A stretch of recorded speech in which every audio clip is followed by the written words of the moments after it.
February you had a really tough thing happen, right? Probably quite a bit of a reset for you. Young lads in modified cars always made me a bit nervous. This was not a young lad. The next time he comes past me, comes up along a hill, 4 seconds from absolutely everything's fine, he's nearly dead. James Martin, also known as JayEmm on Cars, is a car enthusiast and videographer. Known for his in-depth reviews of high-performance and luxury cars. I had a career in film and TV. I did that professionally for about 8 years. I just didn't like the way that it was going. It felt like a race to the bottom. I sabotaged my own career. I didn't like YouTube. The technical standard of their videos was appalling. I can do it better than they can. I'd had an email from Toyota and said, we would like to fly you out to Spain for the launch of this car. I did not believe them. Having had the thick end of a decade in film where people would promise you the world and then 2 weeks before you'd find out it was just complete fantasy. Me at that point, having had all my dreams crushed once, I just didn't allow myself to believe that I could actually have really made it so soon. If he hadn't have been okay, would you still be able to do what you do? I think... James, over the years, you've driven pretty much every supercar that I would love and that there is out there. You've also brought your own through hard work, and you spend a lot of time on your channel reviewing, going over, working with all kinds of different automotive enthusiasts. It sounds like the kind of thing that if you were to tell that to any of us as children would be their dream job. But in your own words, who are you and what do you do? Yeah, my name's James Martin, but because there was a famous chef got in there before me, I'm known best to many people as JayEmm of JayEmm on Cars. I am a dedicated, incurable petrol head, and I have a YouTube channel called JayEmm on Cars, on which, amongst other things, I review basically any car I can get my hands on. Where was the idea that you could actually turn this passion, this love, this fuel into something that you could actually make work as a career? Like, where did that spark from? So the short version is that I had a career in film and TV, mostly film, very little TV, and the sort of low budget sort of, film student, sort of small kind of stuff that if it was lucky might get one play in a cinema type thing. As a cinematographer, director of photography, cameraman to most people. And I did that professionally for about 8 years. I just didn't like the way that it was going. And it's a touch embarrassing, but it's the truth. And I've said it before. What I basically decided was that I'd kind of had enough of the world of film. It felt like a race to the bottom. It just felt to me like everybody wanted more for less. I'd started in effectively 2008, 2009. So we were coming out of the financial crisis. It was tough times then, and it just never felt like it got better.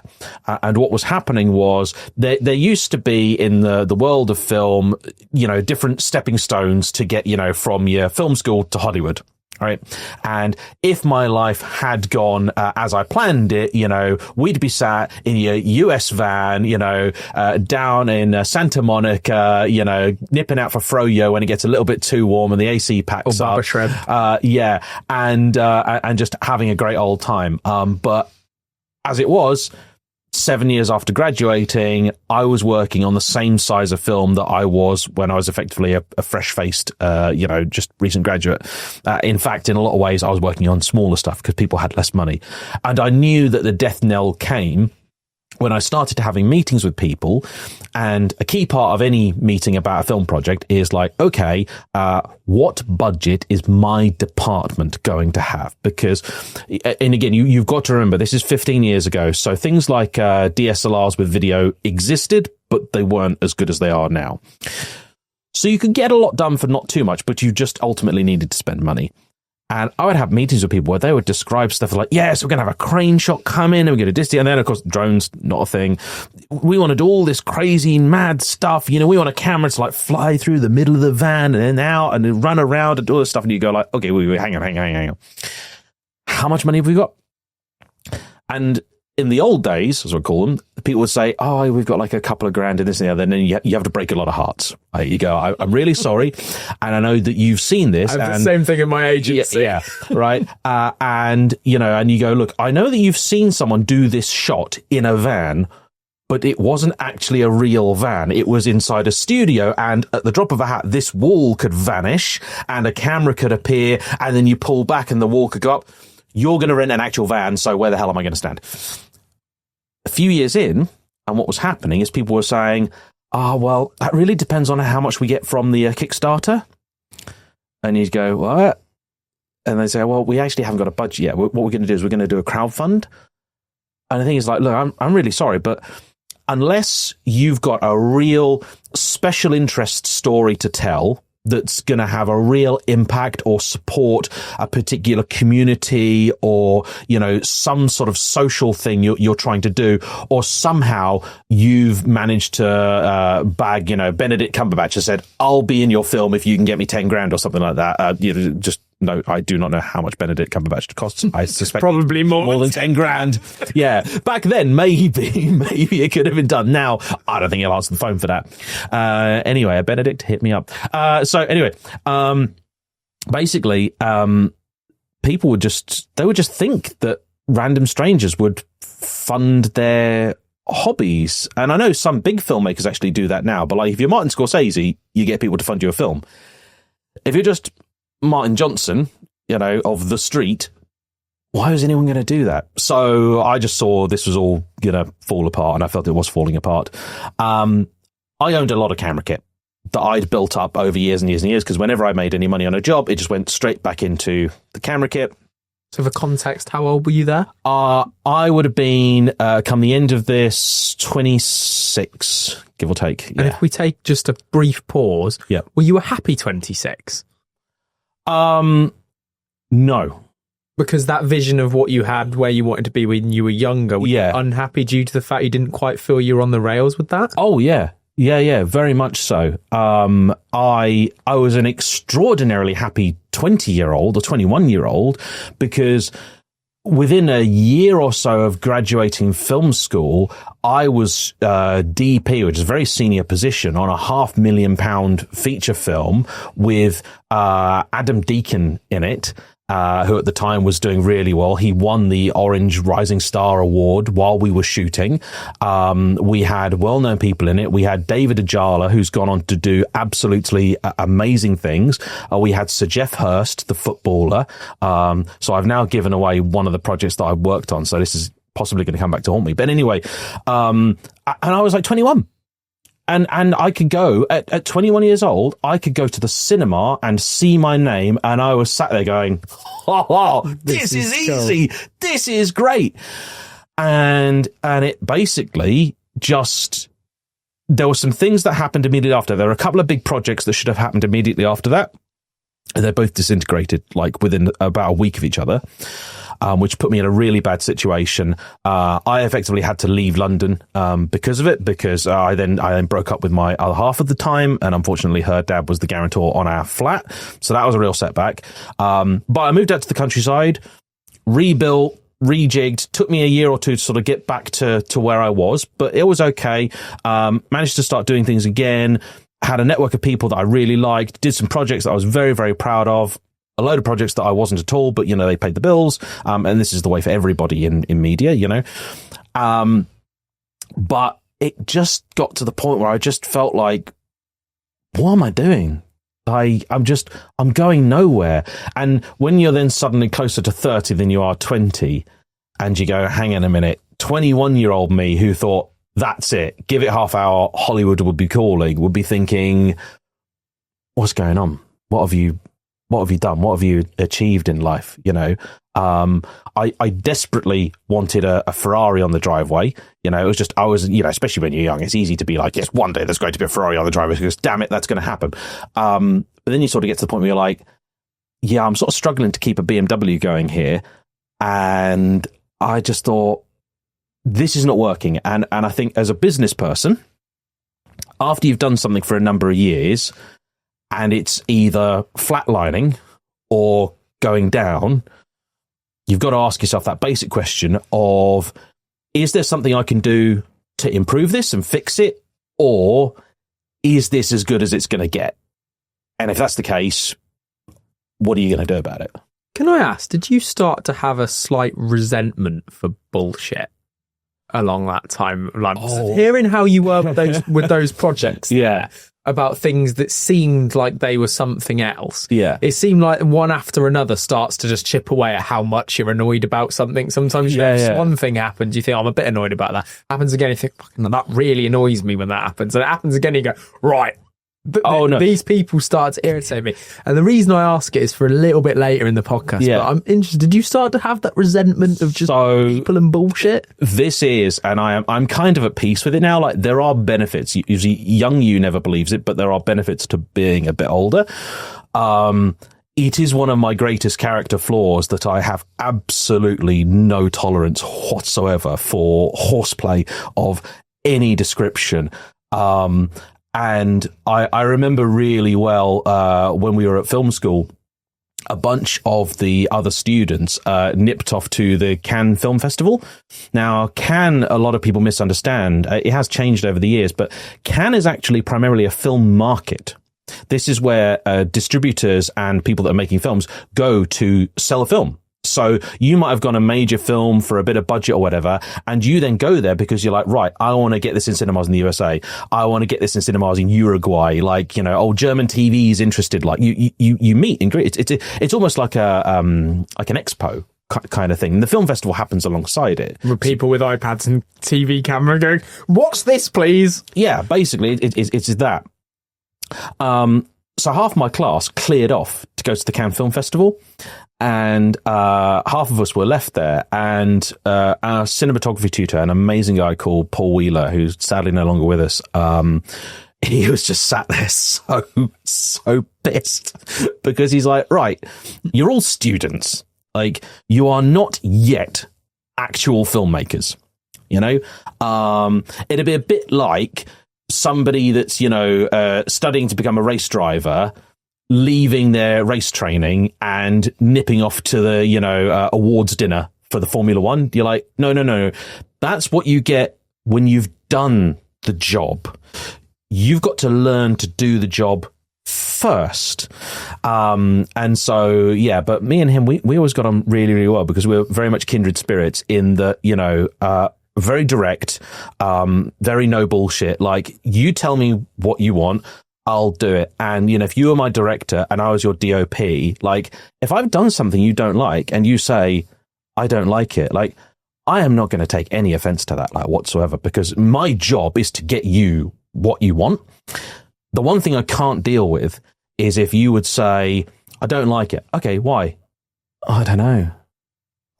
Okay, all right. Give me something I can work with. Like, is it too bright? Is it too dark? Like, is the shot too big? Is the shot too close? Like, do you want a little bit of tilt on it? Like, do you want a bit more color in it? Like, do you want the lights to be a bit tinted? You know, like, you've got to give me something. And it is an inevitability when you work with people that are new in a business that you will work with people that are quite inexperienced and they don't know what they want. And welcome to my life 24/7 at the minute in work. Yeah. And I definitely, like, there is no doubt in my mind whatsoever that I sabotaged my own career because I was very, very direct and outspoken about when something wasn't going right. And I was so frustrated because there'd be so many times I'd be somewhere and I'd see people trying to do something and you'd be like, that's not going to work. Like, I know it's not going to work because I've seen a dozen people try it before that all know more than you do and you know nothing, and it fails. What we could be doing with that time is something that's actually going to get the job done. And I found out years later that there were projects I was supposed to do where I'd almost got the gig and then somebody said, don't work with that guy, he's an asshole. And that hurt. But it was like, what can I do? You know? Where does that frustration mixed with passion concoction recipe there, where does that come from in your earliest years? Like, have you ever answered the why you think you're like that? So I think a bit of it's probably from my dad, who has always been a little bit like that. He's always been very particular about things, and if they're not the way that he wants, he's never happy about it. So he'd be the closest one to James May on Top Gear.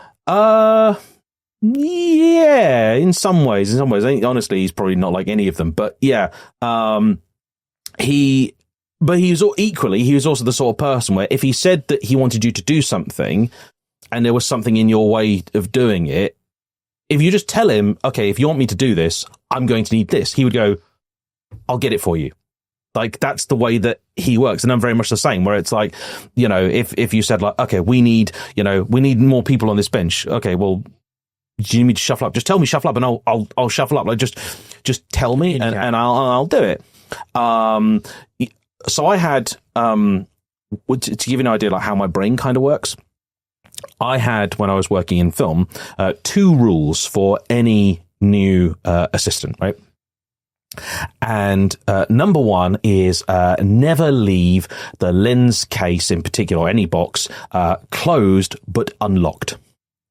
And that's a really obscure thing to say, but basically what it means is if you've got a bag on the floor and the lid on it's down, but it's not locked, if someone goes to pick it up, I've seen a £15,000 lens fall 3 feet onto a solid floor. And it's amazing how long that takes when it's your name on the insurance for it. And luckily it was fine, but it's like, no, please no. Oh my God. So that's number 1. Number 2 was there is no such thing as a stupid question. Because if I've asked you to do something, or, you know, something you've got to get or find or whatever, and you're not sure how to do it. Again, I was dealing very often with younger, inexperienced people, especially like your trainee on a set. Trainee role is kind of like someone's into that department. Just ask me. Just say, you know, like if I say like, oh yeah, can you turn the A7 on? They'll be like, what's the A7? Is that the camera? Is that the light? I don't know. Oh, it's the camera. It's that one over there. Okay, cool. Done. And I had some hilarious interactions with people. Like I sent one guy off to look for something. I think I sent him off to get like I think I sent him off, go get the short legs. He's gone like 10 minutes. And I was like, where the hell is he gone? So I sent my assistant, go and get him. I said, where were you? He's like, I couldn't find the short legs. I said, okay. Do you know what they are? No. Right. As much as you're laughing about it now, yeah. At the time, would that just drive you insane? Oh, good, yeah. But here's the thing. So I remember really vividly one day, I gave somebody on set an absolute bollocking because they were sat there playing with the latch on my tripod, right? I was like, what are you doing? Like, do not dare touch that. Like, film sets work a bit like the military. Like, it's a very organized, very strict hierarchy. You know, as director of photography, you're the head of the camera and the lighting department. It's a kind of unique position because you got 2 departments under you. And if you need to move something, I'll get my lighting guy to move your lights, you get the camera guy to move the cameras. It's not quite as daft as in America where they'll all go on strike if the wrong person touches the wrong thing, right? But it's close. However, if you were like, yeah, there's some microphones and things down there, move them, I'd be like, I ain't touching it. That's the sound guy. You go find the sound guy, get him or one of his guys to move it, because it's none of my, in the same way that I don't want them moving my stuff. And, you know, it's and the reason you do it this way is because, let's just imagine I moved all your shit around while you were outside and you come to get something. You're like, where is it? Where is it gone? I didn't move it. Nobody else moved it. When I was on a set, like my kit actually wasn't my own property on a set. It belonged to my assistants because they move it. They put it where they want. I am the most unhelpful person to my own assistants on a set because I'll ask them to get me one of my things and they know where they've put it. Right. So the last thing they want is me touching my stuff. Right. And I own it. OK. But to go back to this example of this guy pissing around with the tripod latch. Now, we were going to then go and put, to give you some idea, 14 kilos and £120,000 worth of camera on that tripod. Now, when my assistant left it, that was locked, secured and fine. they're not going to expect it to topple over when they put a camera on it. So they might get caught out. And that's a big problem, because the production company, the producer, has signed an insurance waiver to say that if something happens to that camera, they're up for it's a big excess, right, on these things. And it's like, yeah, you've got an idiot there playing with stuff that's not theirs. So in my head, I'm like, I am trying to save you a big accident and a big bill. What they saw was me being a dick, which I probably was. But I was trying to be a useful dick. Have these stories forced you to where you are now, which is almost like just working with yourself, in a sense? As much as you go out and see people, like today we're at Thrux and you've just come out of a meeting. You said to me when I was talking about, it's one of the rare occasions I don't have Toby with me today to do the cameras. You're like, well, I'm just on my own these days. Is that because of that? So the reality of it is that YouTube, certainly in the early days, and you'll know this, as does everybody that's done YouTube, it does not pay particularly well, especially when you're a smaller channel. Nowhere near what you think. Yeah, no. And so if you've got, if you're earning a small amount of money, the minute you're up.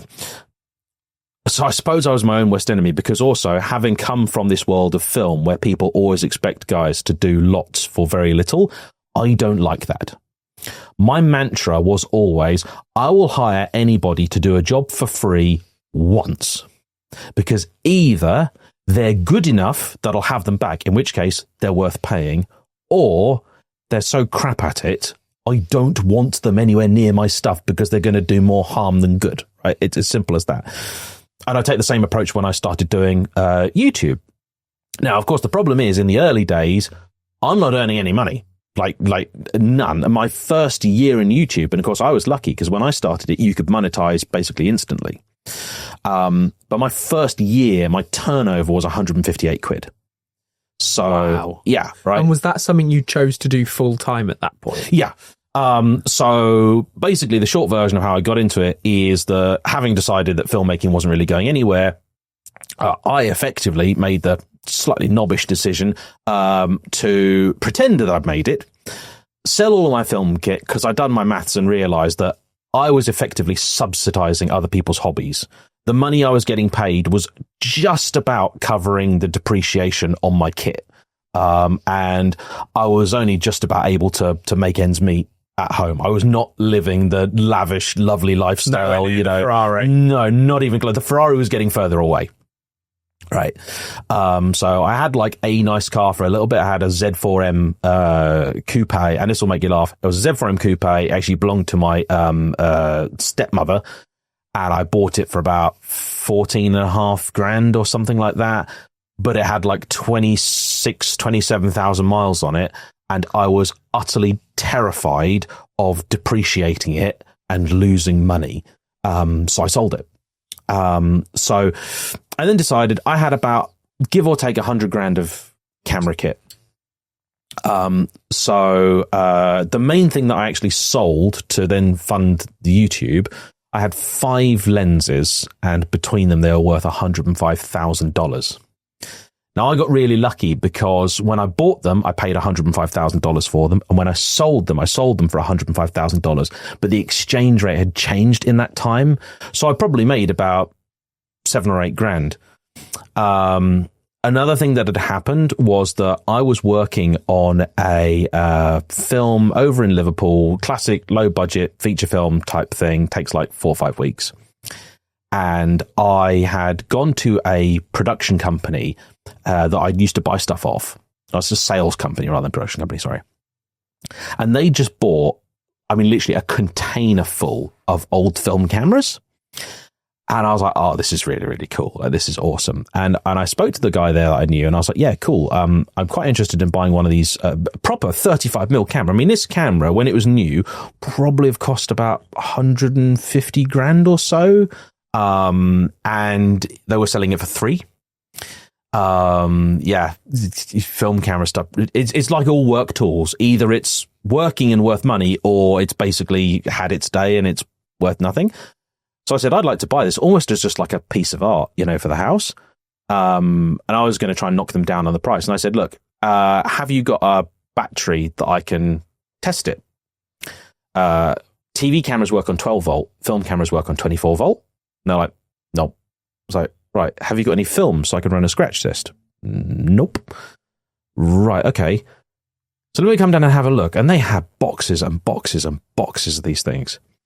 And I was like, you guys don't have a clue. Like, they just bought this stuff because they did TV cameras and they thought film cameras would be the same, and they're not at all, right?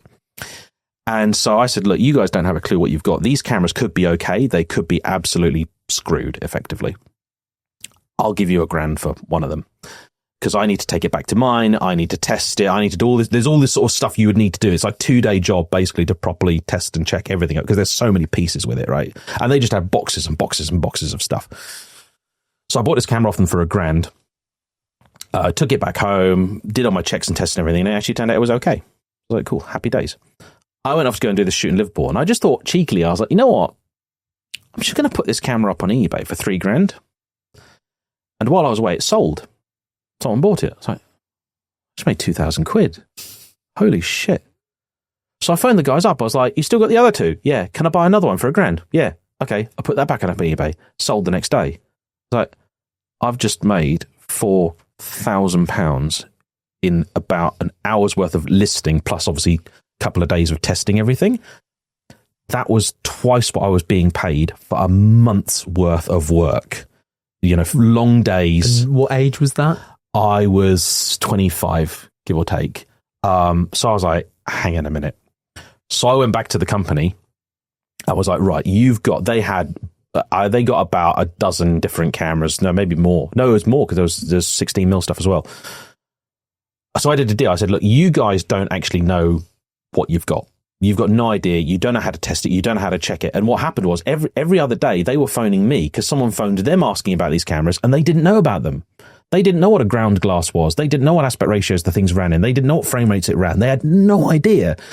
And I said, look, guys, you keep phoning me. This is a bit embarrassing. Can we do a deal whereby I'll agree to buy your stock off you? I need to come down. And I spent 4 days down there just cataloguing what it was that they had. Anyway, went through all these cameras. It turned out about a third of them were broken, but we could use the parts from them to help get the other ones going. Sold those. I sold cameras all over the world. I even went to one camera company, a very large camera rental company in the UK, and I bought their entire stock of old cinema cameras of one particular brand. And when I say they sold me a lot, I would fill your van twice with the stuff they gave me. And that cost me about, I think it was like 10 grand or something like that, because they were like, look, we just can't be bothered. They've rented it. They've rented this stuff for 20, 30 years. So whether they get 10 or 20 grand back for it, it doesn't really matter to them. They were like, you know what? It makes our life easier to flog it all to you, so we don't have to keep taking phone calls. And I've still got some of it. I'll send you some of it if you want. Because honestly, I've got little, you know, the thing that the film lives in is called a magazine. They used to be £8,000 each when they were new. I use them to keep doors open. Because they're worth nothing. But did you manage to sell any of that? I flogged all of it. I sold basically the entire UK inventory of used 16 and 35mm movie cameras. I stopped because I ran out. I flogged all of them. And my sole regret is I didn't keep one for myself. And that presumably was quite lucrative. So suddenly you turned this kind of spiraling situation into something that was like, oh, hang on a minute. Yeah. It was wonderful. While it was happening, it was just this amazing experience. And I loved it because I suddenly went from talking to people that were weirdos and difficult amateur directors and producers to honestly just keen enthusiasts that were buying themselves a film camera to maybe make a film one day, you know, and I got to meet some really cool and interesting people. But unfortunately, it was very short-lived. This all happened over the space of probably about 18 months to 2 years. And I just ran out of stuff. But was in the back of your head you wanted to do your own YouTube channel and be in front of the camera rather than behind? At that time, YouTube wasn't a consideration. I do apologize. I'm leaping all over the place timeline-wise here. But what happened was I was then trying to think, right, I'm kind of done with filmmaking because in terms of just what I earn for the effort I put in, like, holy shit, I made more doing a year selling camera kit than I did doing like 6 years in the rain, at night, in the cold. I got hypothermia on a shoot once. Like, I was in bed for 4 days because the shoot didn't provide adequate weather protection for us. Like, you know, you just, all this stuff that happens, right? And I was like, bollocks to this, right? I can make a lot more money for a lot less effort, just basically, you know, putting people together, you know, just networking people and kit and all that sort of stuff. But it's starting to come to an end. So I think, what do I do in my life? Don't want to do filmmaking anymore. I'll flog my own kit as well. And my plan was just really basic. I am going to sell all my stuff, buy a fancy car, and pretend that I've made it for a year. That was it. When I was about 26. It was about 2015 or so. These episodes are brought to you from the back of my studio van, which we mentioned at the beginning of this podcast, but it really would mean so much to the channel and mean that I can keep improving the guests that you see coming on going forward if you could just hit that subscribe button for me. It's totally free. I know a lot of you are listening to this rather than even watching it, but if you could just pick up your phone, tap that subscribe button, it makes the world of difference. Over 64% of our viewers are not subscribed to the channel, and it would really help me if you could. So thank you. Which is insane, and we'll get to it, because like one of the things that you absolutely love that comes up throughout research in your story or watching you is integrity and a hatred of trying to be what it's not. Yeah, essentially that was you entering that world. No, absolutely. That's 100%. So, and how the YouTube came in completely by accident, right? It was total happenstance.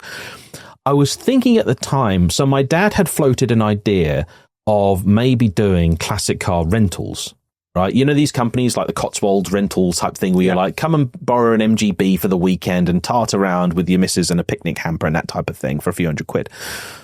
And I started thinking about that as an idea, but I did a little bit of maths and I realized that as a sole business, that was just a non-starter. Like, there were so many hurdles, and what if someone bins it? And are you actually going to get that many people renting cars? Like, probably not. So I've still got all my business plan and everything for that. And I had all this idea, and I had this idea of like trying to make themed tours, you know, with different narratives, because I'm all about storytelling, basically. And I like to say to people, I'm actually the oldest profession in the world, because that is storytelling. You know, the one people think is the oldest profession in the world, that's second oldest. Anyway, so I had this embryo of making money from cars, and I was trying to think of ways to do that. Alongside that, I was like, right, going to buy myself a fancy car. Flogged all my camera kit. I knew that I probably wasn't going to be earning very much money for a while, so I wanted a Ferrari. Who doesn't, right? There it is. Yeah. But I was just about sensible enough to realise I could have afforded to have bought a 360, an F430, or a 550, or something like that 10 years ago. But I wasn't earning money. And I knew that all of those cars had the potential to throw you a big bill, and I wasn't going to be earning any money. So like, if I bought a 360 for 60 grand, and then, you know, you take it to the dealer and they go, by the way, you know, you thought your service was going to be £1,000. Actually, it's 10. Like, good luck. I was like, oh, I'd be in deep shit, right?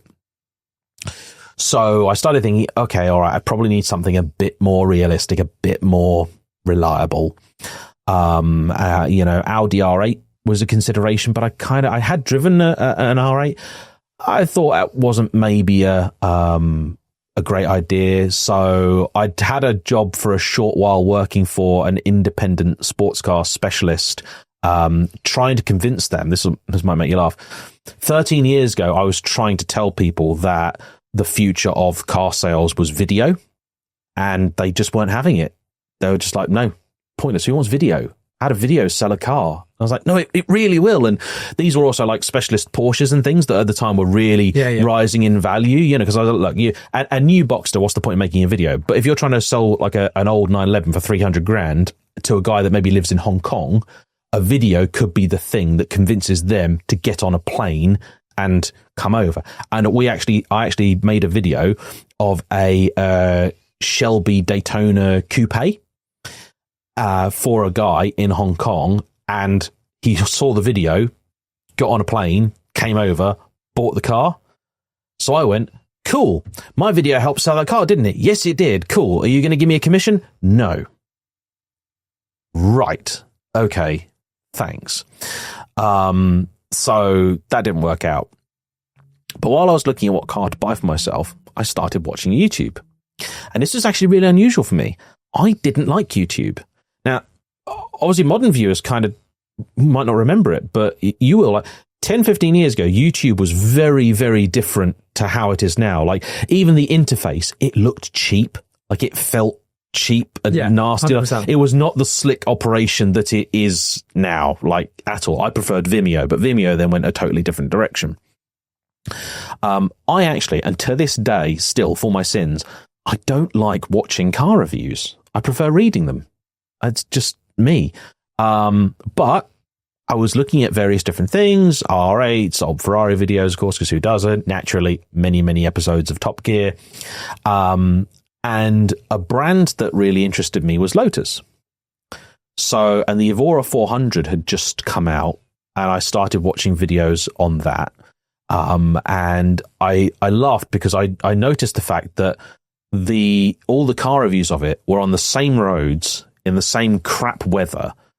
I thought they must have all been filmed on the same day. Like, because it's clearly the same place, the same weather conditions at basically the same time of year. Like, these guys have had like no time at all to film any of this. And I was watching a lot of general YouTube content and stuff as well. And actually, as we speak, the quartet of Paul Wallace, Shmi, Seb Delaney, and Sam are going off. Yeah, they're doing their 10-year tour, and that was the content that I was watching. And I'm so sorry, guys, but the technical standard of their videos was appalling. This was just how YouTube was. And there were lots of guys get away with it. You could get away with it. It's just how it was. No, that was just the standard, right? And the way people made YouTube videos then was they walked around with a GoPro on the end of their arm going, "Hi guys, I'm here today doing this." And that was just how it was. So there's me having just sold 100 grand of lenses, right? Going, these bloody amateurs doing like this is atrocious. Like, how dare they try and produce content and put it out like that? Like, you know, the picture was bad, the sound was bad, the editing was bad, like the narrative structure was poor. Like, from a filmmaker's perspective, you're like, this is atrocious stuff. Like, start again, you know, red pen out everywhere. Like, no. And I'm sat there watching this, you know, at home going, I could do a bloody better job than they could. I'm like, yeah. And I've been looking at this Lotus and thinking, well, do you know what? There's not a lot of Lotus content out there. There isn't now. There definitely wasn't then. It's an interesting brand. It's not too far away from where I live. It's the most local car maker to me. It's got an amazing history to it. And I just thought, maybe, clearly, there is money to be made doing this. And I think I can do it better than they can, at the very least from the technical standpoint. So in my, you know, silly man brain, I was like, yeah, spending £70,000 on a brand new Lotus, that if I can just monetize it in some way, shape or form, that will justify the purchase. You know, that will then be a completely logical decision, and it will no longer involve me just prancing around pretending I'm somebody that I'm not. So yeah, that is where the thought for YouTube came from. Which is an insane journey just to get to the point that you've now started something that, if I told you would be over 400,000 subscribers and tens of millions of views, and it would have taken you all around the world and Europe to drive all kinds of different stuff, what would have you thought then? Would you have actually believed that was possible? Did you have that belief? Okay, I'll tell you everything you need to know about that. There is somewhere, I might be able to send it to you. There is a shot done at, I think it's done at Panavision, which is one of the biggest camera rental companies in the world, at their offices in Greenfield, which is their UK HQ. Panavision supplies stuff to like all the big Hollywood feature films and things like that. You'll see filmed in Panavision, you know, you'll know the phrase. There is a shot on 16mm film of my that my students did, because part of what I wanted to do is I wanted to show them how to shoot film. Right. I've always been a big believer that, you know, any subject, anything that you do, you have to understand the history of it. So even if you're not going to work on film going forwards, understanding how things used to work is key to understanding why they work a certain way now, and therefore how you can make stuff better going forwards. Also, it's cool as shit, right? So there's a shot at Panavision on 16mm of my students goofing around, okay? And in the background, I'm on the phone to Toyota. You can see me pacing up and down, looking really worried, because I'd had an email from Toyota. And this would be, I think, about a year or two after the channel started. I think it's either end of 2017, maybe. And this is for the launch of the Toyota Yaris GRMN. And Toyota had messaged me and said, we would like to fly you out to Spain for the launch of this car. And I did not believe them.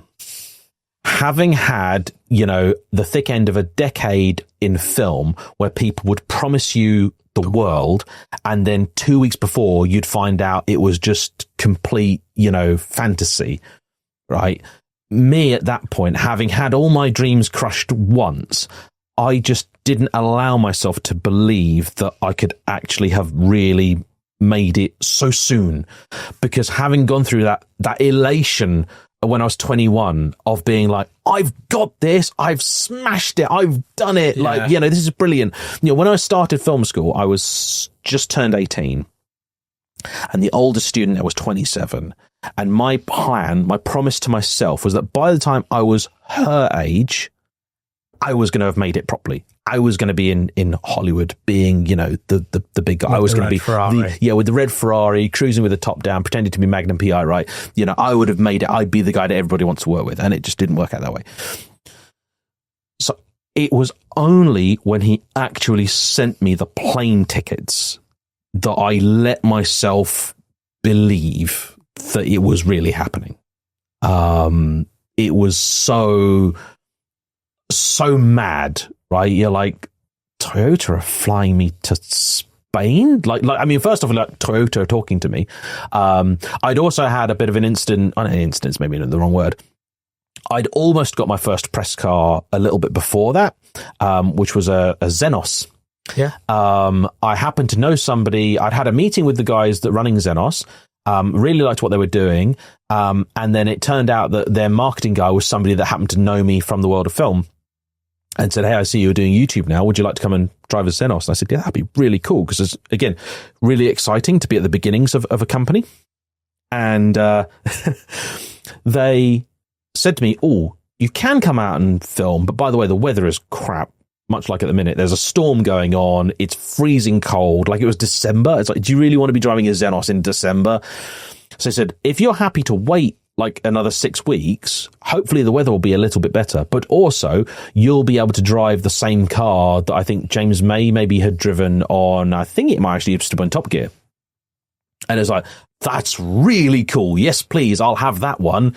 And then, the new year rocked up, and the guy messaged me and said, you're not getting a Xenos. And I was like, what have I done? What have I done? What have I done? And he's like, no. We turned up to work, and basically the padlocks were on the doors, and, you know, that's it. They're gone. So I was like, oh. And then Toyota came along and offered me this opportunity. And the whole time I couldn't believe it. Was that where momentum started? No. It was, because you're 2 years in. 2 years in. Press car. You've just been amazed by the fact someone's even sent you a plane ticket to get on to go and see it. Yeah, but you still not quite got that momentum. No. Yet. So very shortly after that, I got invited by Toyota again to go and do an ice driving experience in Sweden.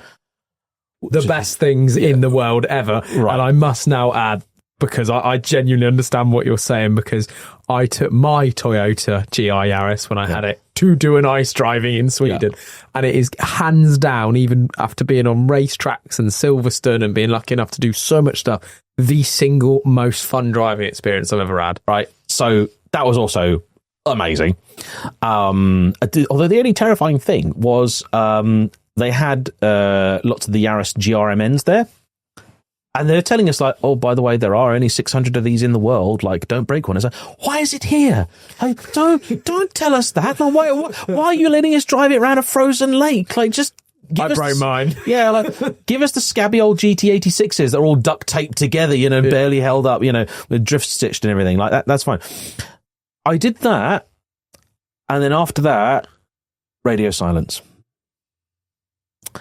And I kept messaging my contact at Toyota and saying like, hey, cool, can I get a press car now, please? And he said, yeah, well, we don't know. We need to see who's worth lending press cars to. I'm like, what are you talking about? Like, you've flown me to Spain, for crying out loud. Like, and you flew me to Sweden.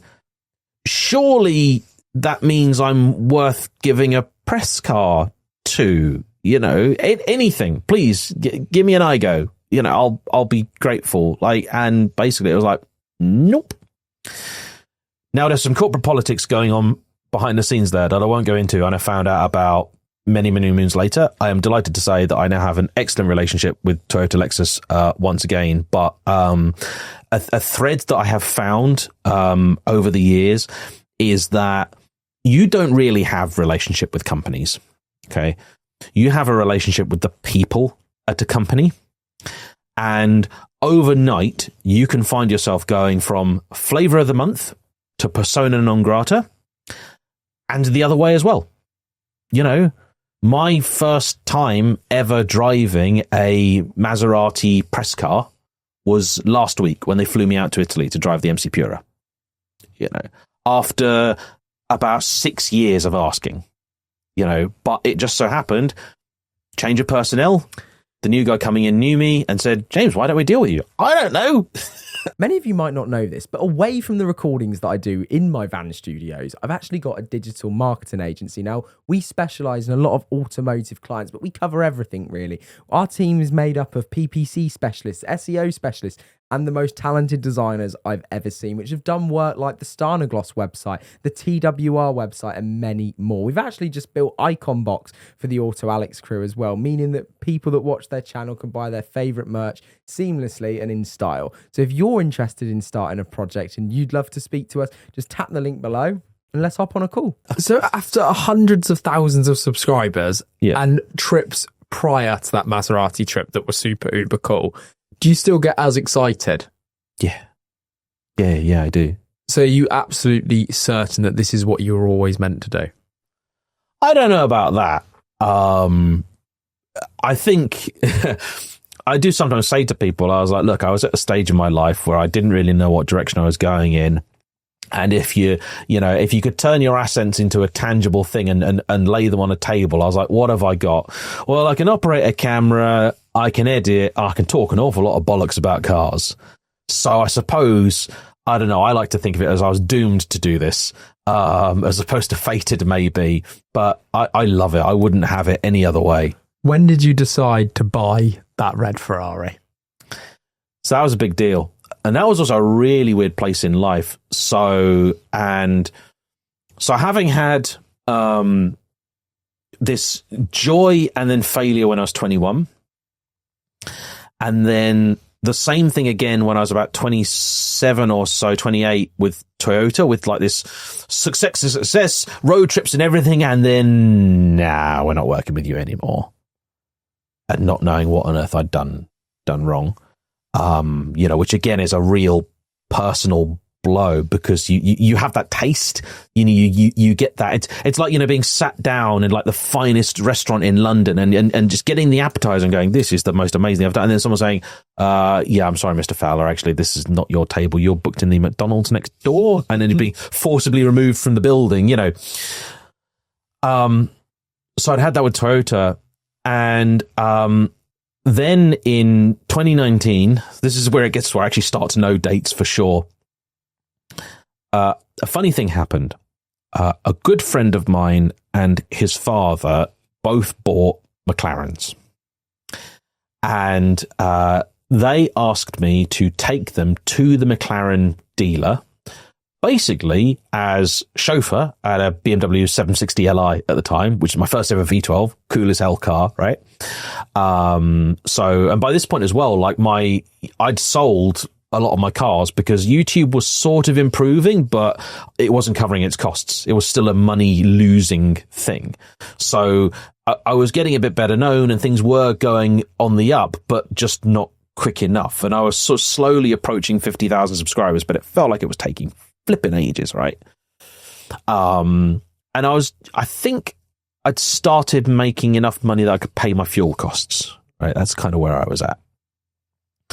So the Evora was long gone, and the fleet had downgraded. When I started, I had £90,000 worth of cars and like 30 grand in the bank, and by this point I had like 30 grand's worth of cars and nothing in the bank because I had to live. Anyway, these guys said, "Hey, can you drive us to the dealership? And by the way, can you do a bit of filming, almost like a home movie?"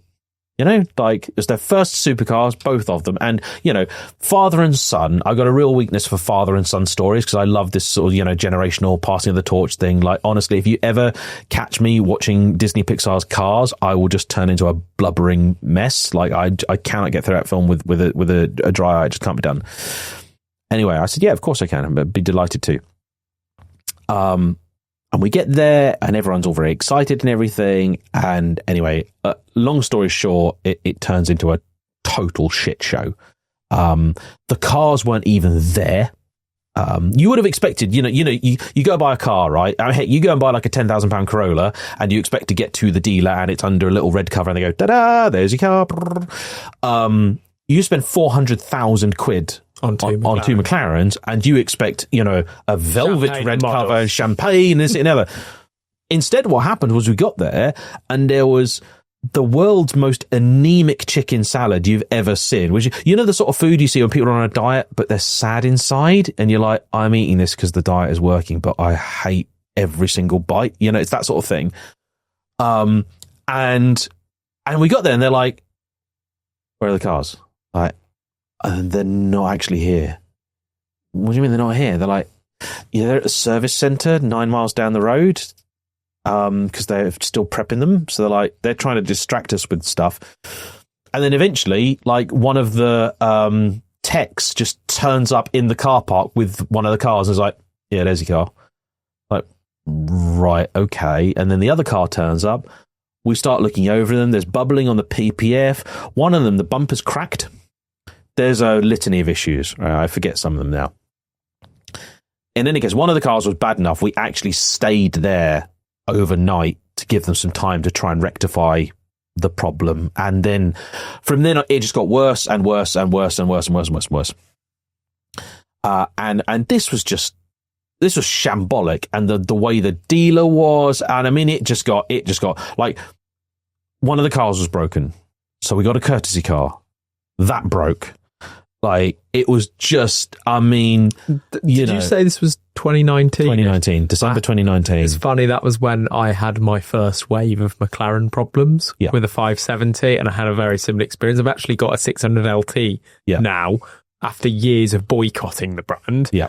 And I absolutely adore it, and I'm grabbing onto it with dear life because I think it works. Like, I've got a good one. If you've got a good one, like, best car ever. But I can believe what you're saying with complete solidarity because it's true. Yeah, I mean, I do every now and again meet people, oh, you made all that stuff up, didn't you? Like, no, I didn't. Actually, I cut out some of the stuff that I wouldn't have believed if I wasn't there. So anyway, they had a total nightmare time. And do you know what really actually gets me? Is behind the scenes, people may or may not believe me, and at this point I don't care if they do or don't. I was trying to do everything I could in my power to fix the situation. Like, I was a very, very small entity, 47,000 subscribers, like, I'd done a few hundred videos or whatever, but to most people, like, a bit of a nothing. These guys were raging. They were angry about what was happening, and rightly so, because they were being treated really, really poorly, to the point they were like, well, we're just going to chuck the cars back. We'll just reject them, get rid of them. And I was like, don't do that, because they should be good cars. There's some mistakes being made here. I don't know what's going on. I was actually contacting McLaren's media team, being like, guys, can you maybe talk to somebody somewhere that can I know this isn't a media team problem, but they're the contact that I would have. Can you talk to somebody somewhere to try and help fix this? Because like, this is not right. This isn't the McLaren experience, surely. Basically, it went horribly wrong.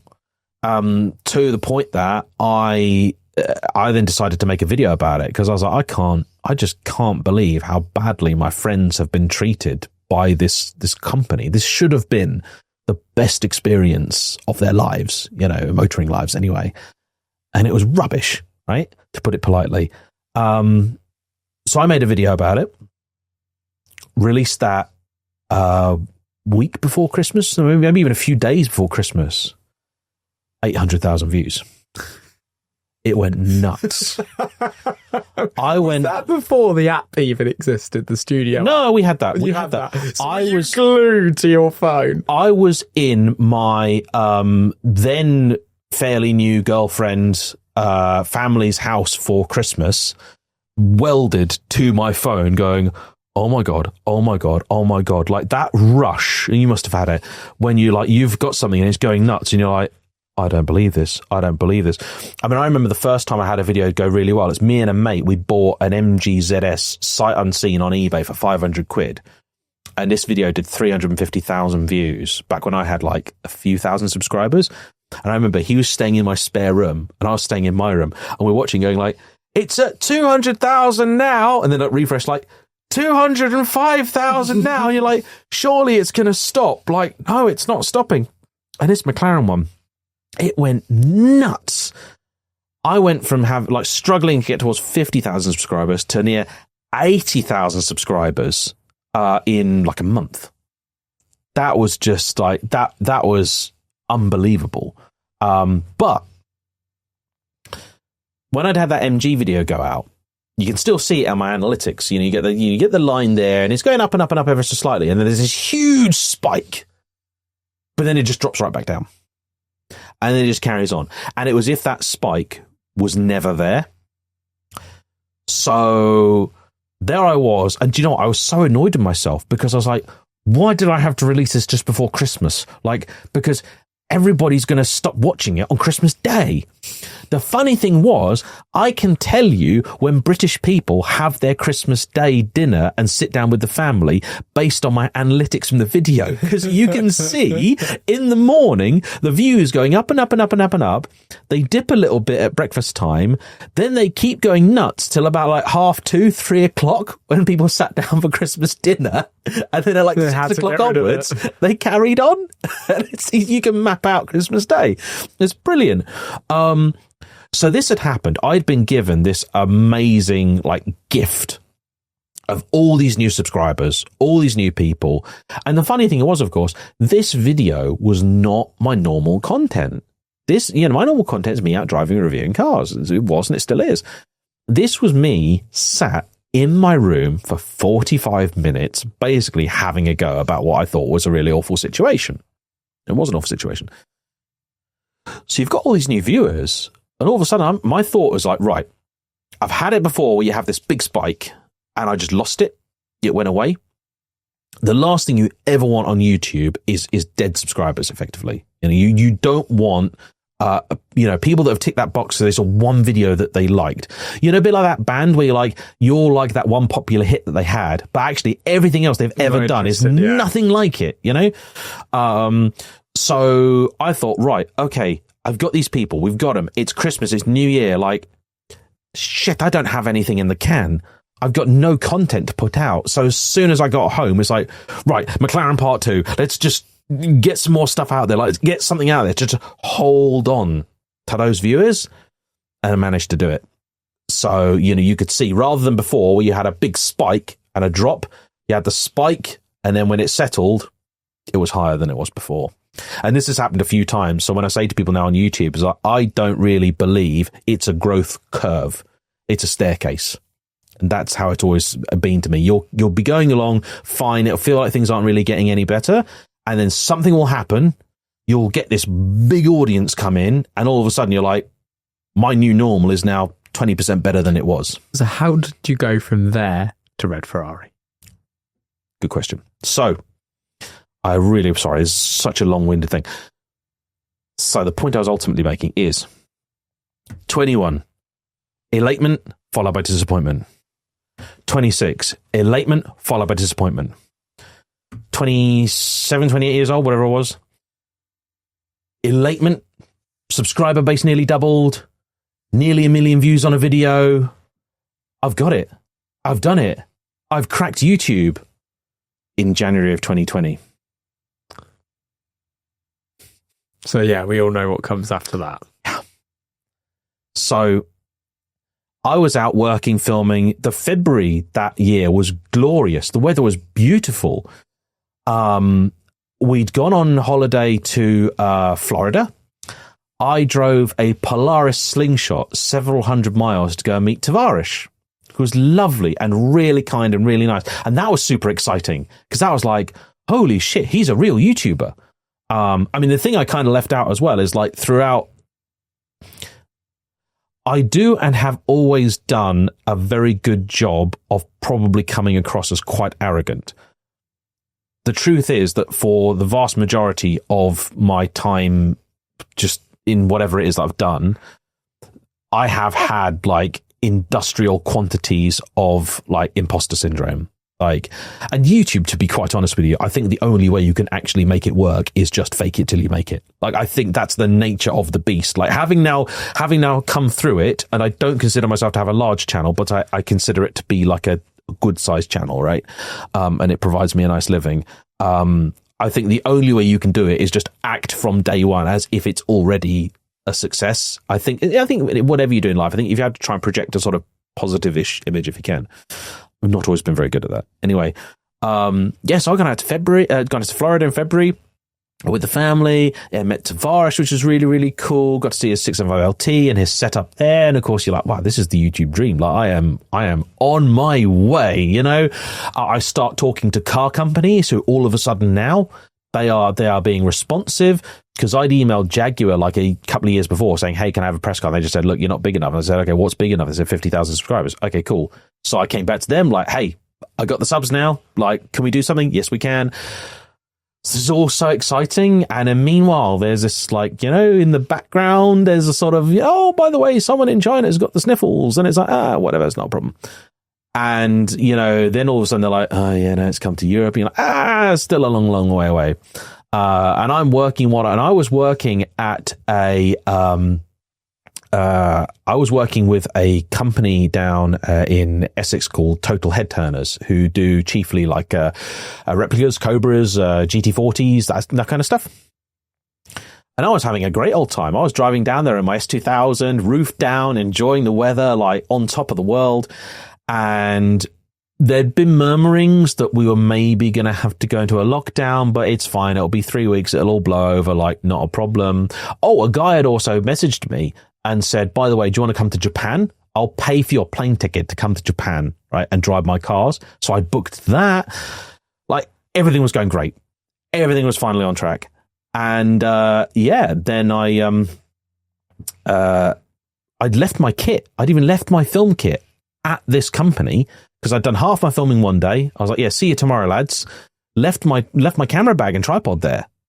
And then gone home because I thought, look, there is a chance we're going to go into a lockdown, but obviously we're going to get like 24 hours notice or so.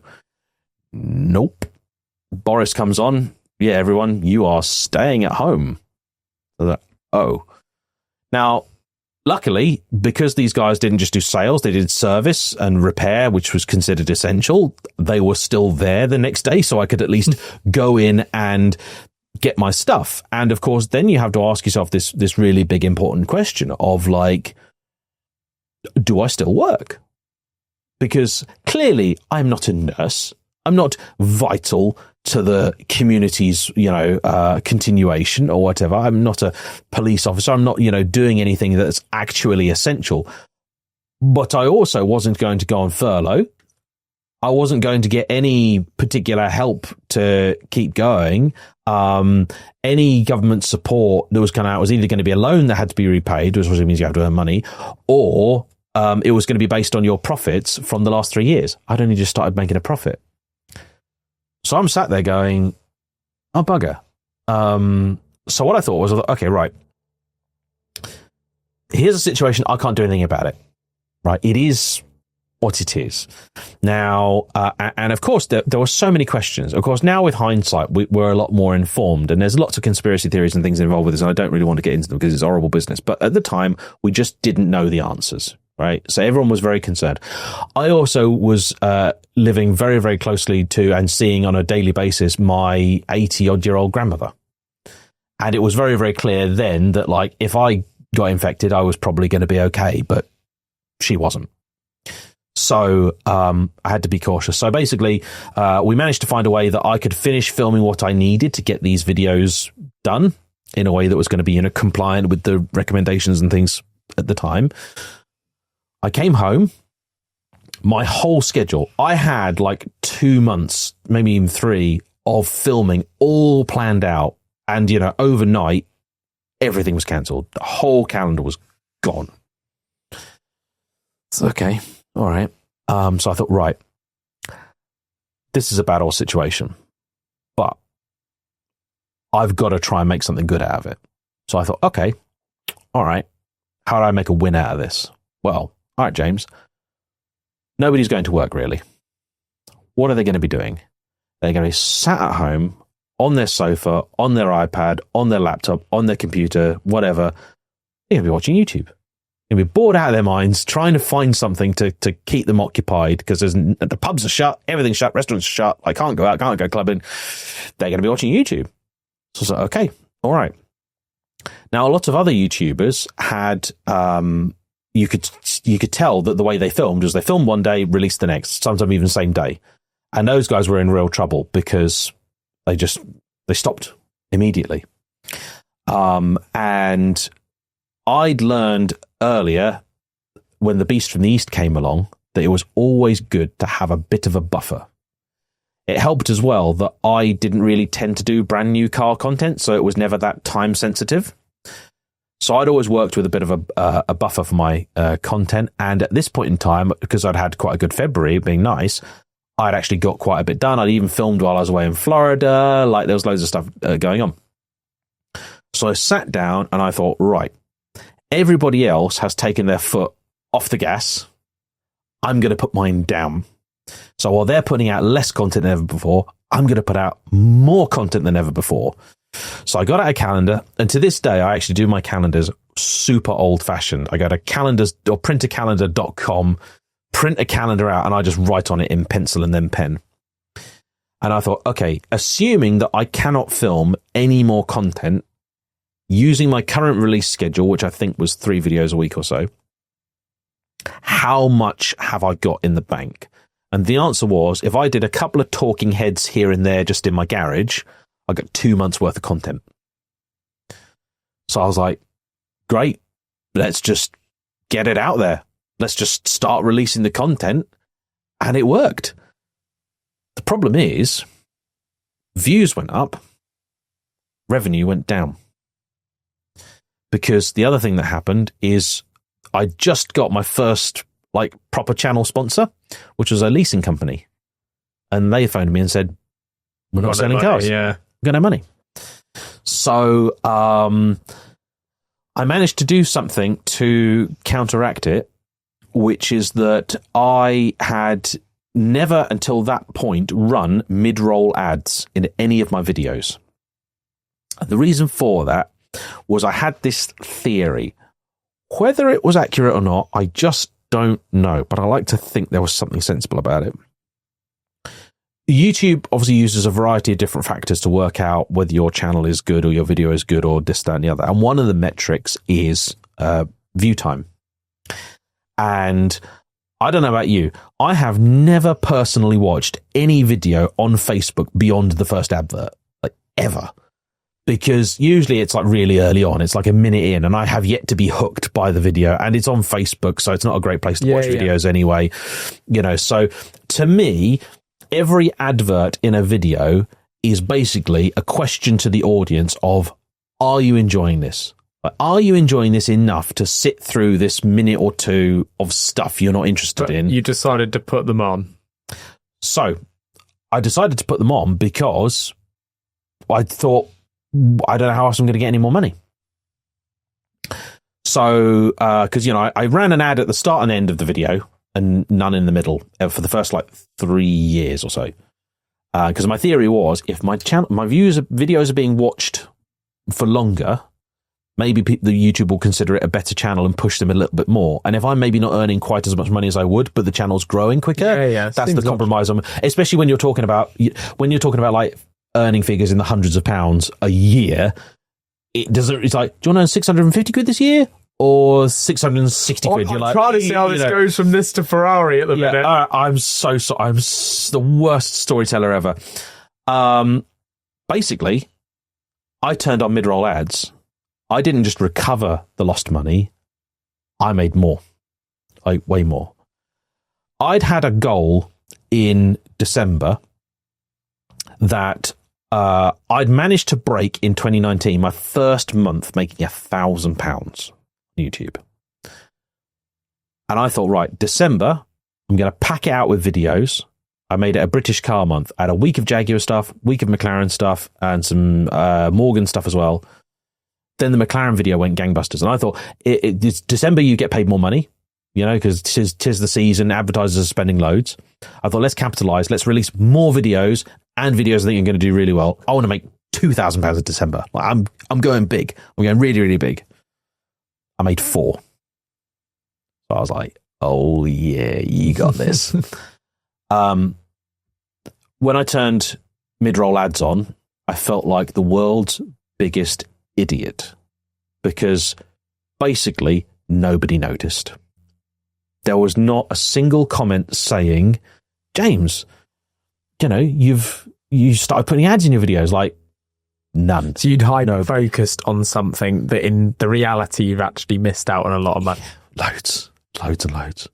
But this cured my income problem. I now had, for the first time in my life, stable, dependable income, or as close to it as I was going to ever have. I had been wanting a 550 for a very, very long time. I'd been waiting for the right one to come up.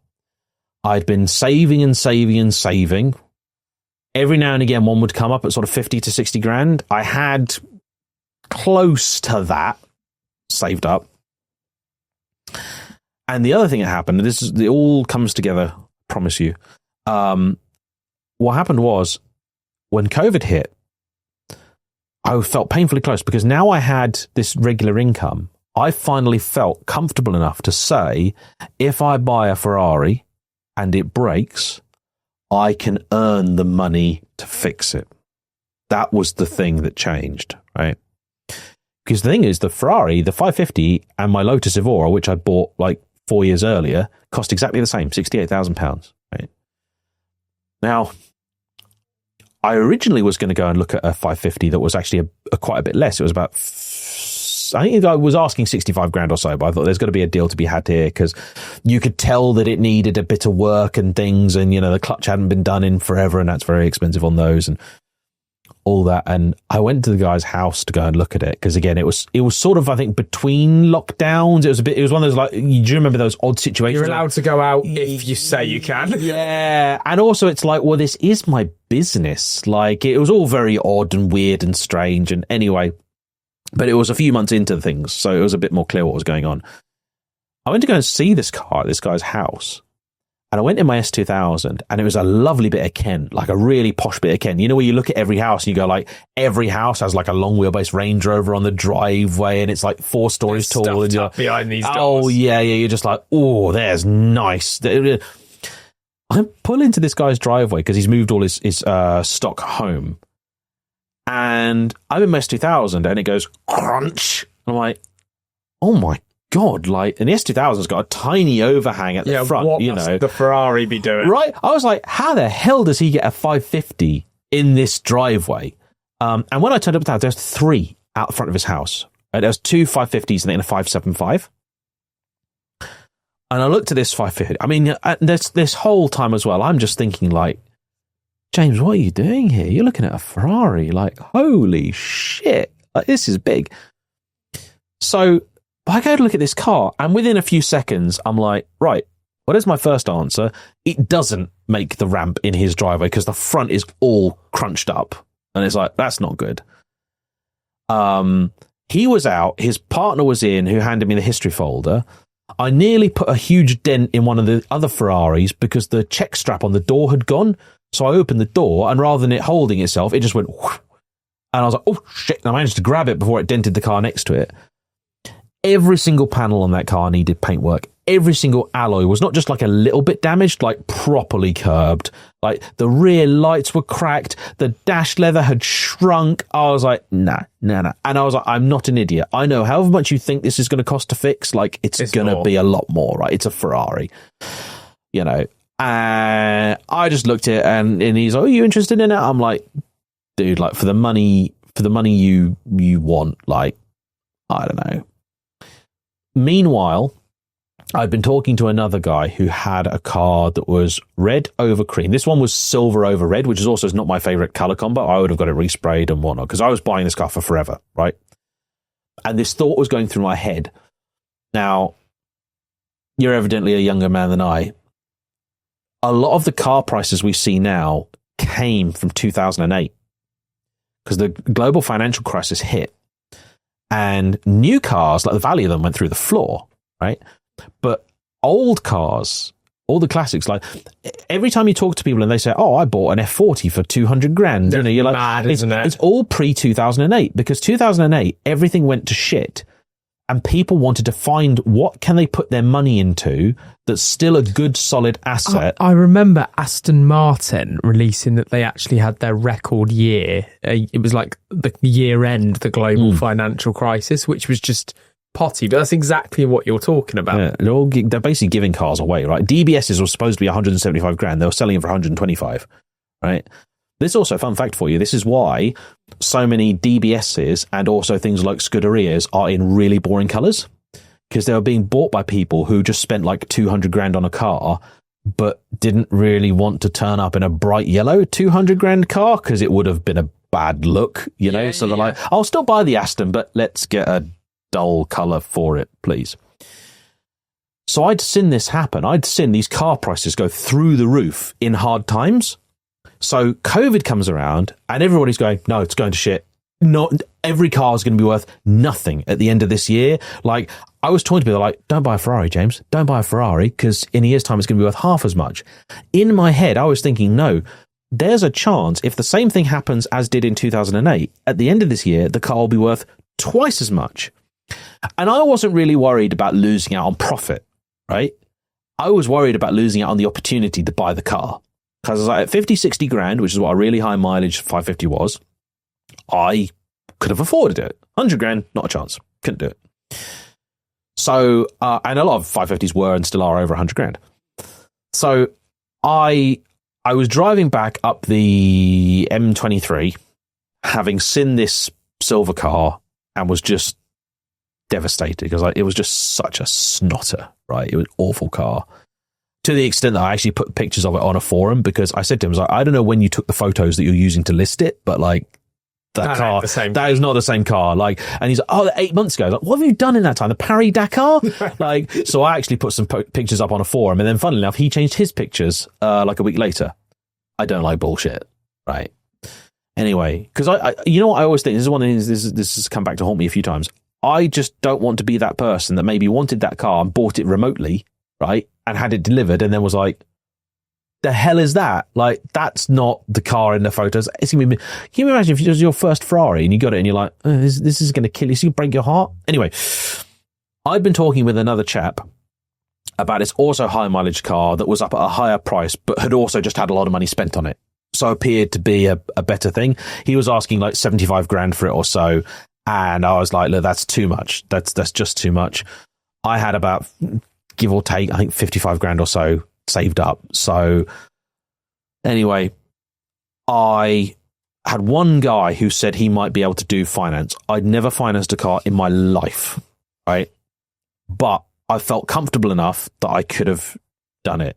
So I basically said, like, look, I want to see if I can get this car for about 68 grand or so, because I think I'd be comfortable. We ran some numbers and basically it was going to work out. It was something silly like 400 quid a month on the finance, right?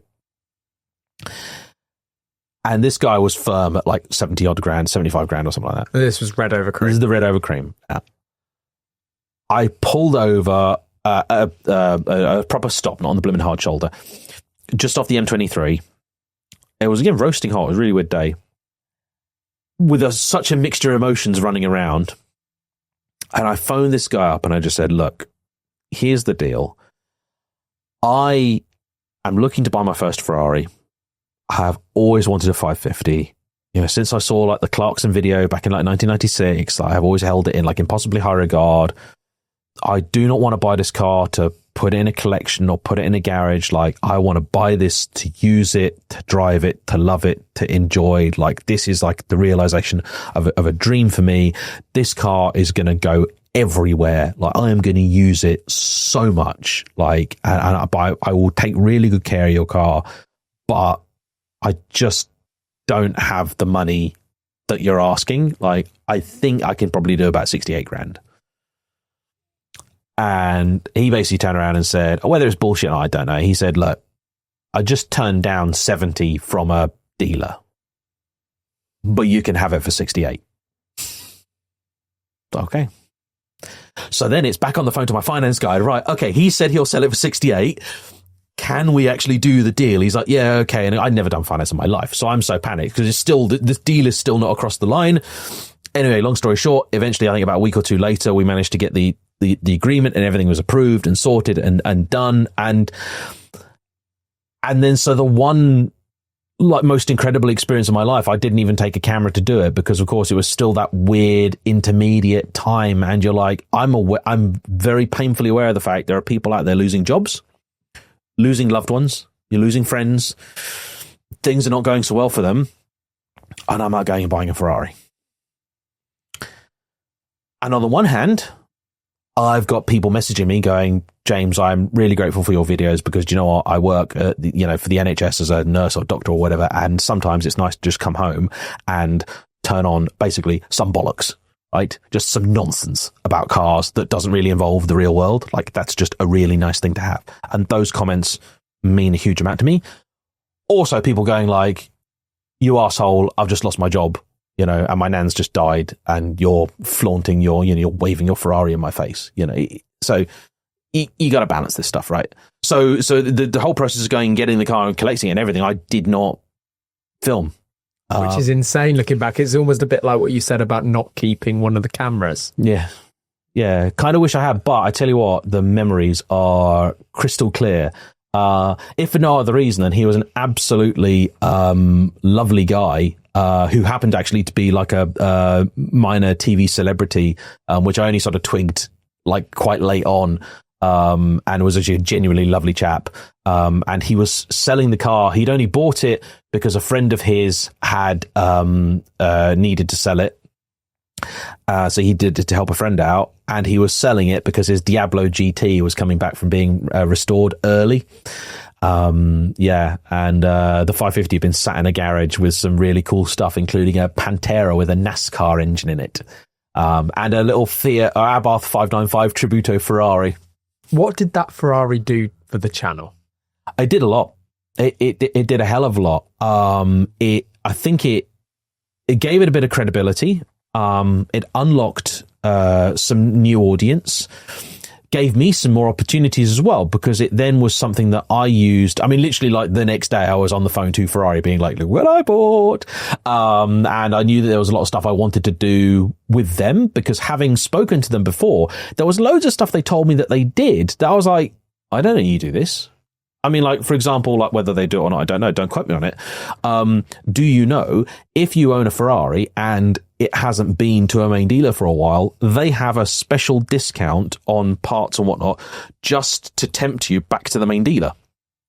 Like, because one of the alloys on it was cracked and I needed a new wheel for it. And you're like, oh my, I think I did the same thing everyone does. I'm not even going to ask Ferrari how much a wheel is from them because it's going to be too much. So I went and bought one used, found out it was actually dangerous. So I went back to Ferrari and I was like, oh God, Ferrari, how much is it going to be for a wheel from you? And they were like, okay, first off, not anywhere near as much as you think. And they're like, by the way, you do understand there is a special discount to buy parts to lure you back effectively to the dealer network. So it was like 300 quid or something for a new alloy from Ferrari because they put a discount on it. Like, which is not a special me discount. That's just you've bought a Ferrari. It hasn't seen a main dealer for a while. We want it back. Same time they started doing like 7 years servicing and warranty just because of the stigma of the thing. Yeah, yeah. A fun fact: do you know not everybody takes them up on it? I did not. Yeah. I got a really good relationship with one of Ferrari's like aftercare guys, and he said to me, he's like, there are customers out there that they think like the 7 years free servicing is a con. Somehow they're like, yeah, but it's not really free. And it's like, yeah, it is, like, for however many miles you do as well, by the way. They've got one guy in Germany who does like 40,000 kilometers a year and he gets 2 free services every year. Do you think if you'd have showed your younger self at 25, 26, that collection day of that Ferrari and why it had been possible, do you think you'd have got there quicker? You know, I think about this a lot. In fact, one of the more intrusive thoughts that I have every now and again is I don't think it's too much to say that I've achieved a reasonable amount on YouTube and I've done okay for myself. And sometimes I have that thought of, yeah, but what if you'd started earlier? Like, because a lot of the guys that have done really, really well out of YouTube, they just had the good sense to get in there earlier. They were just there before me. And, you know, ad revenue was a lot better. There were lots and lots of things that made it a better thing. But I don't think I was ready.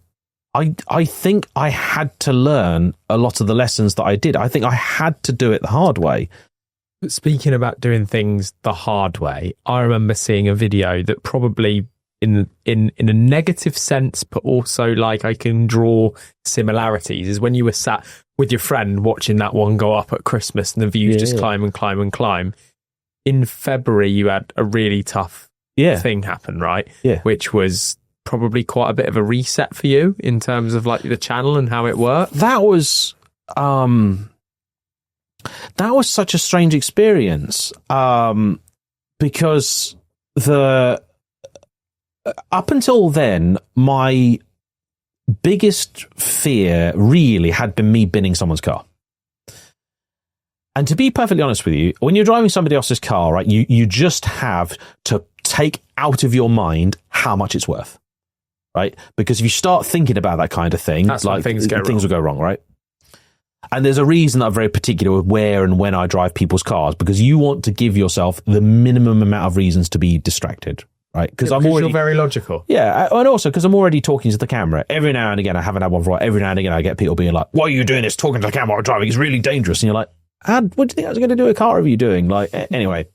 So, I had a couple of people when doing drive-bys who were a bit leery, and I'd had to calm them down because ultimately, if they're driving too stupidly, I can't use it. They also want to show that their cars. Yeah, right. Young lads in modified cars always made me a bit nervous. This was not a young lad. You know, he's a sensible guy in his, I think, early 40s, maybe, with a family, right? And a BMW 8 Series that he's bought because it's a safe, sensible, practical car. And he was doing the drive-bys, and I genuinely had the thought I might need to ask him to speed up. But I also, particularly in wintertime, I have a rule of like, if that's the pace they're comfortable with, that's fine. I will drive the car quickly. That's not a problem. And I'll take that risk. I don't want to tell them to do something that they're not comfortable with, right? I didn't even have the opportunity to talk to him because, the next time he comes past me, comes up along a hill, goes along, puts his foot down, not even being an idiot, just accelerating up to the speed limit. I think he's probably doing about 40 mile an hour. I counted it. It was 4 seconds from the car stepping out, from 4 seconds from absolutely everything is fine, that he's nearly dead. I didn't realize how bad it was until actually quite some time later, when by complete accident I spoke to a close friend of mine who knew somebody that had attended, and he had suffered injuries which were untreated going to be fatal. Where he was in the car, the tree was basically touching him. His seat was about 2/3 the width it had been. Graphic warning for viewers. I didn't realize it. I didn't realize how bad this was at the time because I couldn't see it. Basically, his one leg had been bent around and broken and then pushed into his other leg, which broke that leg. Everything on his side was broken, basically. I recently went to Copart for the first time and got the chance to walk around the yard, and they said, do you want to come and have a look at where the fatals have happened? And to be honest with you, if it was just me on my own, I would have gone, I'm all right, actually. Cheers. Yeah. But the lad that I was with, Jake, 18, bricky, like, had helped me pick something up. He's like, I want to go and see all the fatal car accidents. Yeah, right. That reset me. Yeah. Looking at those cars, because some of them, they even knew what had happened and the speed it had happened at. And I think I go a lot quicker than that on occasion. And like, at that speed, that's happened. So you must have had like a similar kind of feeling. Yeah, it was, I tell you something, it was a blooming horrible 20 odd seconds, getting from where I was to where he was, because also with it being a modern car, all of the airbags had deployed. So I couldn't see him. Just smoke and... Yeah, just basically there wasn't really any smoke. A bit of steam coming out because obviously the cooling system's all split apart. The windscreen had flown out. Their rear lights were in the middle of the road. All the glasses popped. The car's banana shaped, and I can't get to him on his side because that's where there's a tree. I genuinely believe had it happened probably a second either side, he would have still smashed his car to pieces and still been a bit hurt, but he would have got out and just been very annoyed with himself. As it was, unfortunately, if you were an arsehole that worked for a safety company and you wanted to design a test that cars were going to fail, this is what you'd do. You'd fire it driver's door first at a tree at 30 mile an hour, and not a big tree either. To get to him took probably not very long at all, probably about 10, 15 seconds. And when I pulled the airbag up, he was still, and there was a bit of blood, and I was just like, he's dead. That's what I thought. He's dead. In reality, it probably only took a second or two, and he started moving and making noises. So I was like, thank God he's not. I actually thought he was probably going to be okay because the car initially didn't look to be that bad. It wasn't like it was split in half or anything like that. It didn't look like it was going to be that bad. Yeah. But then as I got close to it, it was very evident because of where the impact was. It was very, very serious. I mean, I think what actually happened is he more or less headbutted the tree because the tree came in. And so there were complications with that later. I'm very, very happy to say that he's now okay. He's going to be a menace to airport scanners for the rest of his life, but he is okay. And he mostly feels bad about the fact that I couldn't finish my shoot and that he smashed his car up. I mean, that's petrol heads, right? Like when he actually finally started emailing me after he's out of hospital, his first thoughts were like, I smashed my car up. I just had it detailed. And you're like, what a petrol head, right? And of course, something like that happens. So many thoughts go through your head. Obviously, the very first one was call the emergency services, get everybody here to help him. We had 3 ambulances, I think 3 fire engines and 7 police cars. And we did actually, I didn't think at the time, but we did actually have the air ambulance attend. It's just that they drove there, which I know sounds daft, but yeah, that's what happened. So how did you process that evening? Talk me through you going home. We know the mad thing happened through going home. So I was there for about 5 hours all in. It was 3.5 hours to get him out of the car. I didn't want to go anywhere until I knew that, first off, he was being taken away and he was going to be okay. And at first thought, I thought it was actually quite good news, because somebody had said to me, obviously, as you can imagine, the minute the police net arrive, basically they're like, right, you over there, stay out of the way, but don't go anywhere. And I told them straight off that we'd been filming and everything else, because also, I mean, like, what benefit is it to me to hide what was happening? And I also knew he wasn't being a pillock. In fact, in a lot of ways, I actually feel very, very happy that I had filmed it, because it was the proof required to demonstrate that it was just really bad luck on his part, you know. And people may describe it as other things, and there will inevitably be people that say, oh, well, I could have saved that. You're like, yeah, of course you could. Yeah, sure. But I think 99% of people, had they wound up in that same situation, it just, and I spent a long time trying to work out, like, what actually, did he hit ice or oil or something? No, he didn't. He just screwed up. Did it ever make you feel, though, like you couldn't do that type of thing again for a while? I was worried that was going to be the case. So the events of that afternoon and evening, now I was quite worried, because the first thing I actually had to do was drive a car, because I'd met him in a pub car park, which is what I do. And the police took me back to my car because I had to get home. I was worried I wasn't going to be able to drive at all. I didn't know how I was going to feel. Actually, I was okay.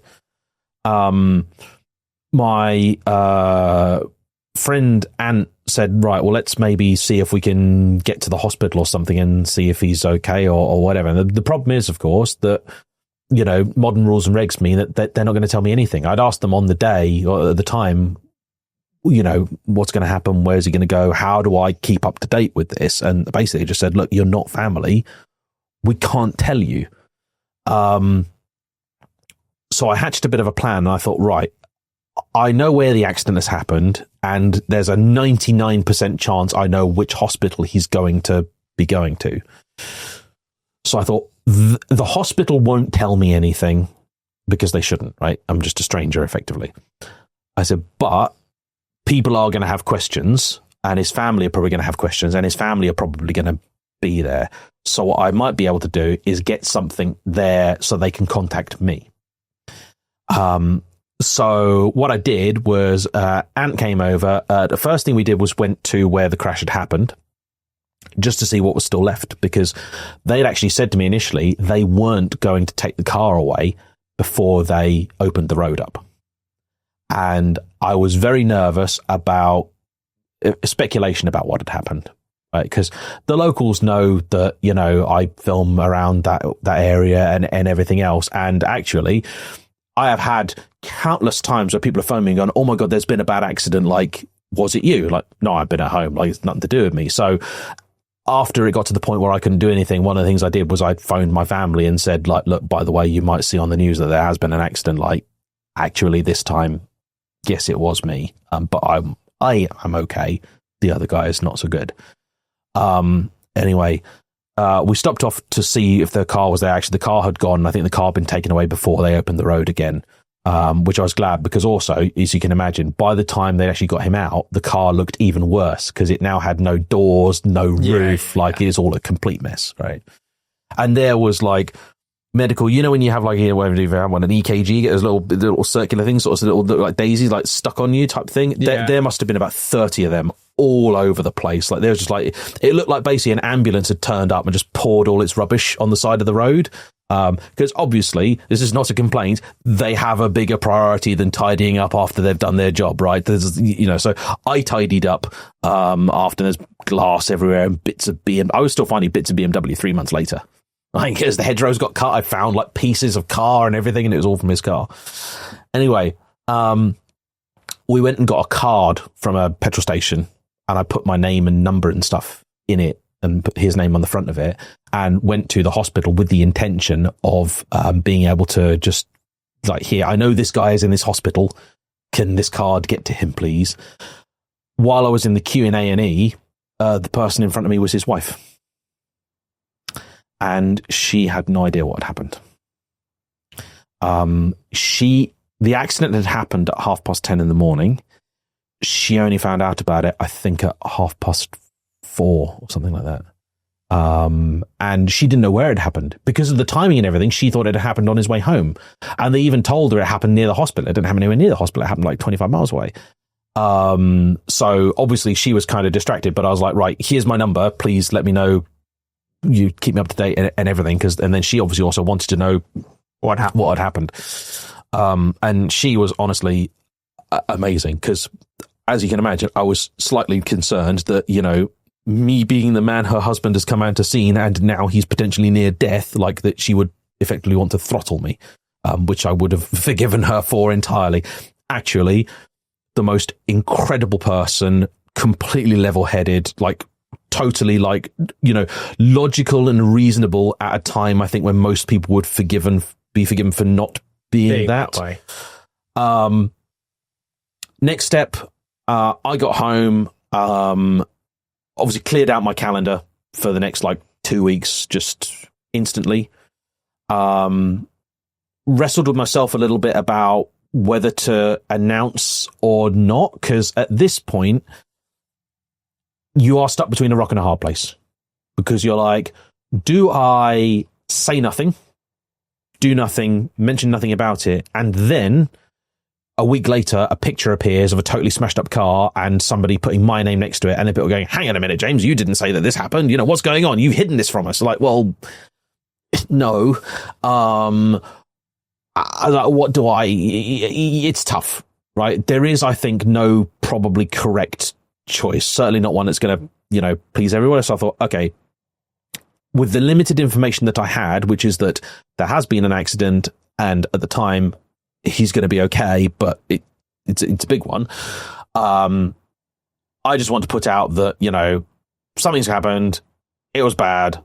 But, you know, he will be okay. I will be okay, but I'm going to take a bit of time. So was that the hardest video you've ever made? Oh, to record, yeah. It was about 20 takes. Yeah. Christ. And the problem with it was, I couldn't get through some of them, but I would also record one, watch it back, and then think, because also when you put something like that out, it is going to be hyper-analyzed by people. You know, I think the first take of it basically started along the lines of like, yeah, this is a video I never, you know, thought I was going to have to make. And then you go like, hang on a minute, people are going to think it's like about you. 500,000 views, right? Yeah, close to 380,000, something like that. I sort of put that out. I also consciously, so something YouTube's done, which again, viewers don't tend to know about. It used to be back in the day that if you turned monetization off, there were no adverts on your video, like full stop. Now, if you turn monetization off, they'll still play a start and an end advert. They just won't give you the money, which is quite cheeky. So that's why I think sometimes now channels that are not monetized at all, adverts can still be played. That's insane. It's just they don't give them the money. So I thought, do you know what? If they're going to play an advert before the video, I might as well take the money and then he can have it, which is what happened. So I put that out and thought, I'm just going to give myself a couple of weeks off to, you know, and it was, you know, I mean, there's no such thing as good timing for this sort of thing, but this was actually the first video of my year. This is like, you know, because this is the start of February, and this is basically my start of my filming season, because I kind of take December and January off to edit and just be with family. And this was literally the first video of my full schedule, and that happened.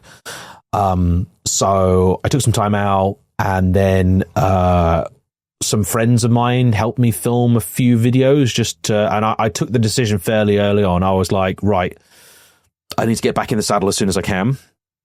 It's also difficult because in really basic terms, I didn't do anything.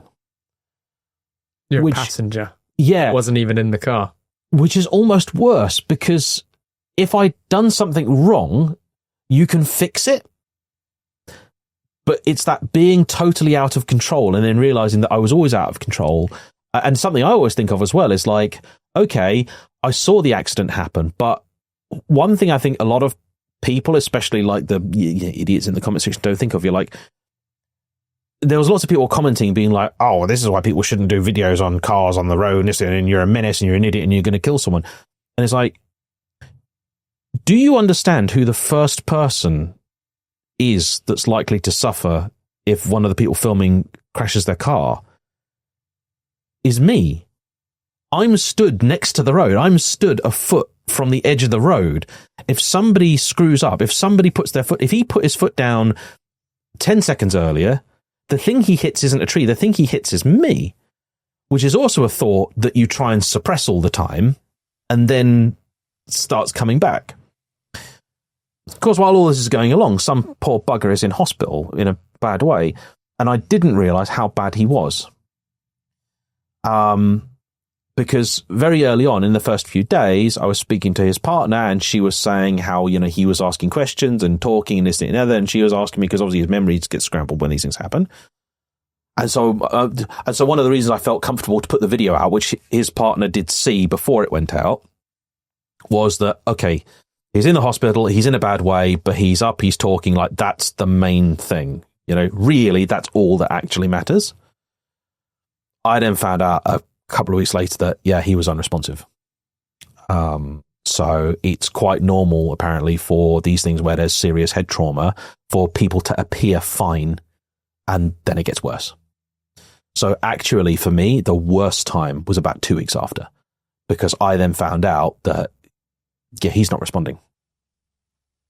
That's like, shit, that's really bad, And then you start to go, I've dealt, unfortunately, in the last few years with head traumas with people of various different types, and it is like the worst thing. If he hadn't have been okay, would you still be able to do what you do? I honestly don't know. I think I probably would, but I can't not think about it anyway. Like, I am very, very glad that he's up, he's joking, he's happy. I went to go and see him as soon as I could. He was honestly like, so he felt like he genuinely, his opinion was that he'd basically put me out. He was like, oh my God, of course, such an inconvenience. Like, are you joking? Like, come on now. Like, the least I can do is come and see you and, for whatever reasons, be they selfless or selfish, make sure that you're okay. Had it been worse, I mean, it's one of those situations where if you look back on your whole period with YouTube, yeah, and the whole story, yeah, it could be the best and worst thing you've ever done in your life. Yeah, I think every single job, no matter what it is, I think there's always a possibility. I mean, my dad was at work one day before I was born, and a guy had a heart attack and dropped down dead in front of him. He tried to revive him, and he came home, and Mum was like, "You look like you've seen a ghost." And he's like, "I have." You gotta, these things that they do happen. I mean, so like I said, I think all I could really do for myself was try and get back on the horse. I filmed some videos, and helped me come out, and I actually deliberately filmed the same shots and the same angle from the same place that I did when he had his accident, and did like the same shot was with him and his Lamborghini, and like my heart was pounding, like it was unbelievable, but I had to do it. And the funny thing was, right, and what I didn't expect, but I appreciate it so much, I was really worried I was going to struggle driving. And it actually turned out that when I was driving, it was the one time I could be calm, because I was just concentrating on driving. So for that whole period, it was driving actually that got me through it. If I could do it one more time and put your younger self right at the beginning of your journey with doing what you love so much with YouTube in this seat opposite me, and I explained to him back from our conversation about buying the 550 Maranello, about how that happened, about all the ups and all the downs, and everything you've got to do from driving Maseratis around the world to be flown out to be driving around the ice, what would he think of you? How young? 26. Oh, 26-year-old me, he'd been like, yeah, of course. 20? He'd have been like, yeah, of course. 12? 12? Yeah, I think he'd have been surprised. He'd have been surprised. As would probably 23-year-old me or 24-year-old me. Because 23 or 24-year-old me would have gone, nah, not happening. Like, no way. It's been a lot of ups and downs. But then, do you know what? Honestly, every business person that I speak to, and I consider YouTube to be, and my friend put it right, it's not a job, it is a career, it's a business, you know? Every single business person knows those feelings. That joy when that big contract comes in, that, you know, just soul-crushing defeat when it all falls apart at the last minute, and, you know, rinse, repeat. Jay, I think your story really is road to success. So thank you so much for coming on today and giving me your time to tell it. Oh, thank you so much. Thanks for having me.